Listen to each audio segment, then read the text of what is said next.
So this is wild garlic. So you'll see the white flowers are out at the moment,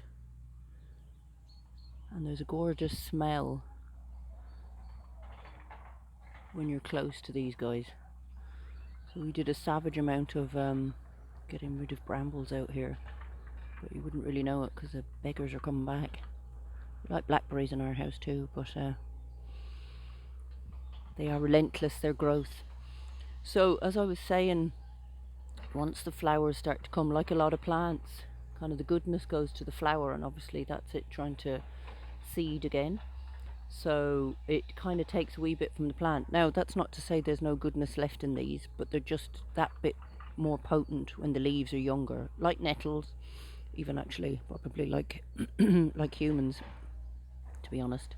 And you can see there's some young, it's a young briar there, so you can use the leaves of that to make tea. Beside here we have some young nettles, so we'll be doing some stuff with them. I came across a really nice recipe to do with nettles actually. I've tried a few different things over the years, trust me.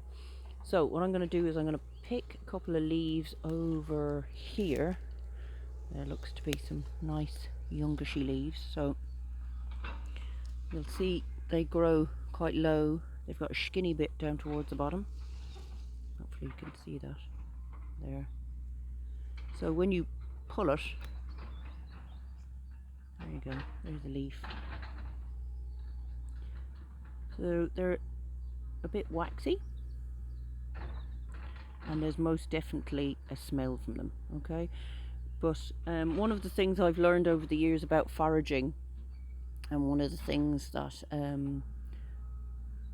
when you look it up or you're researching it, is to look for the flowers of the plant, because it's really one of its defining features. Because sometimes things can look like other things, obviously plants can look like other plants, and when they're in leaf, or particularly if they're without their leaves entirely or their flowers.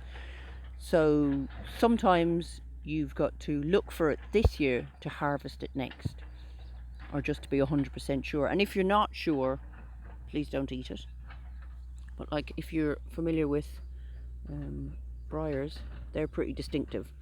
They're a bit, and they look like a rose as well actually, but they're different. The thorns are very different on them, and so that's a young briar or a bramble or blackberry bush. So what I'm going to do is I'm going to pick a bunch of these guys. Now this will be the third time we've harvested from here.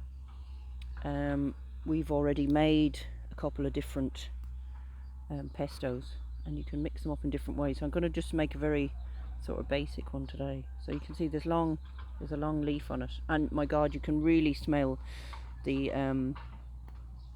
garlicky, oniony smell off these when you pick them. Well, even standing amongst them.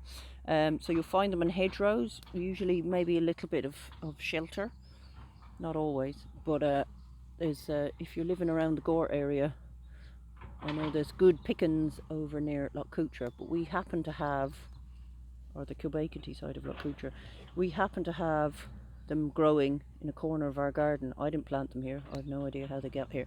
I kind of discovered them accidentally when clearing out briars. The garden was quite overgrown when we moved here. So the and just a little story about the first time I came across garlic. I used to work as a chef, and I moved from London actually to living out in Inishmore. And one of the first places I worked as a chef there was with this girl, and she was mad into picking wildflowers.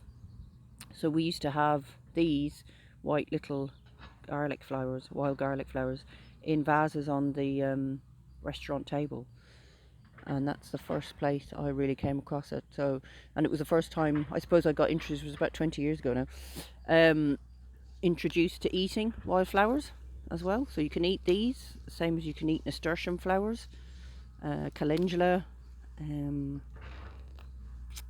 dandelion. So I think the flowers are gorgeous. I really like them.